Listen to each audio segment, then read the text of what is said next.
What's going on, everyone? Jeremy here from MTG headquarters, and as you could tell, I am sick. All the stress dealing with Chance. I just got a call. He's out of surgery and recovering, so hopefully he'll be able to come back tomorrow. But in the meantime, I have Planechase Anthology. Now, they did release a product like this a year or two back called Dual Decks Anthology, which I thought was a pretty good value.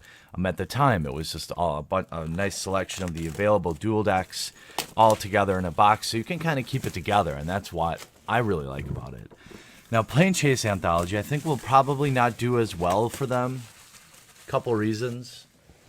One, I think they overpriced it at a total cost of about, depending on how aggressive maybe your local game store is pricing it. I got mine at TK Games of Menominee Falls, which is my local LGS, but I'll leave a link in the description if you don't happen to be in the local area. We can get it for about $130 with free shipping.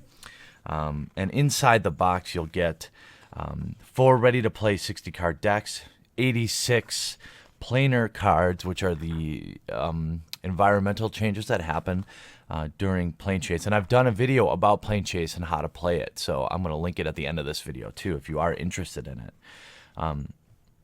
You get 4 slide deck boxes, 1 Colt, which is incoming, it looks like, 35 double-sided tokens, the special planar die, 4 spin-down life counters, and a strategy insert. I think they should have sold this product absolutely sub $100, probably sub $80, but whew, stinky.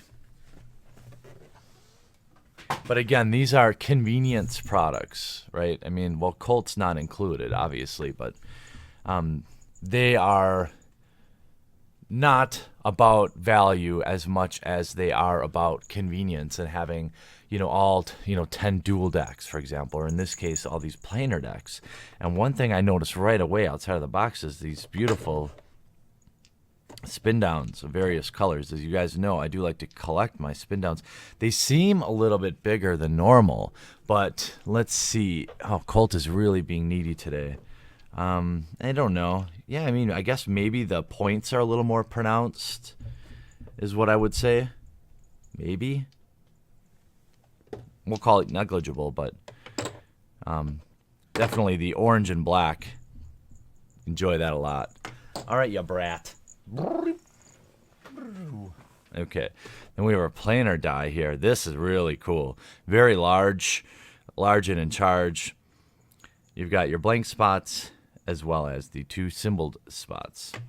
I forget a little bit about all the specifics of the rules since the Planechase video, but here we have Knight of the Ninja is 1 deck, Primordial Hunger, another deck, Chaos Reigns, and Savage Auras. These are pretty nice little deck boxes, I will say. They're always fiddling with the design of the deck boxes. I think this one does just fine. Here you have the pre-sealed decks. I'm actually going to leave it open because I'm going to do a Christmas giveaway for you guys coming up. I'm working on a 12 Days of Christmas, 12 Days of Christmas theme video, so this will probably be a part of it. Here we have all our Planechase cards. This is what's really cool about it. I mean, you get everything right away. You get a couple decks, so you can immediately start playing Planechase with your friends or enemies, of course. And so here it'll say each player chooses a magic deck to play. The decks included in this box are ideal for multiplayer and each have a strong theme that play well with the Planechase experience. Each player also takes a spin down life counter and sets his or her life to 20.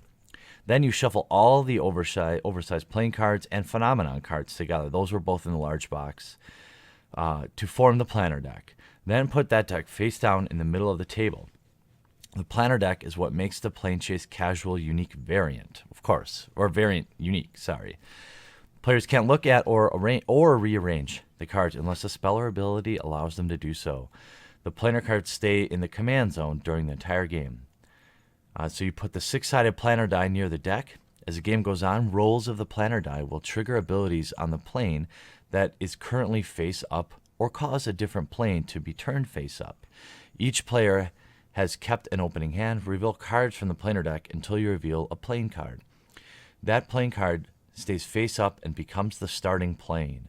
If any phenomena cards were revealed in this way, put them on the bottom of the planer deck. No abilities triggered during this process.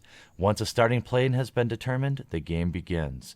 In a multiplayer game, the player who takes the first turn also draws a card during his or her draw step. In a two-player game, that player won't draw a card. And so you get a little bit more detail, but again, I'm going to link at the end of this video. I believe I had one of my friends do a video on how to play this. It was either Alex or Sean. I think Sean did it, and he'll be able to explain it much better than me. So make sure you check that out if you're interested in Planechase. So this is the Planechase Anthology deck. Again, there's no randomness to the decks. They're all pre-constructed, much like intro packs or things like that. Playability, I'll have to get back to you on, or if you've played the decks, I'd love to hear. But I know this will be on a lot of people's Christmas list this year, and I thought the packaging overall, very well done. Could have been a little cheaper, but that is life. So I'd love to hear what you think about the Planechase Anthology product. If you'd like to see Wizards continue to do stuff like this, I of course would love to see Reserved List Anthology coming up next, but I don't think that will happen any day soon. Hey, I hope you guys are all doing well and staying warm, and we'll talk to you again real soon.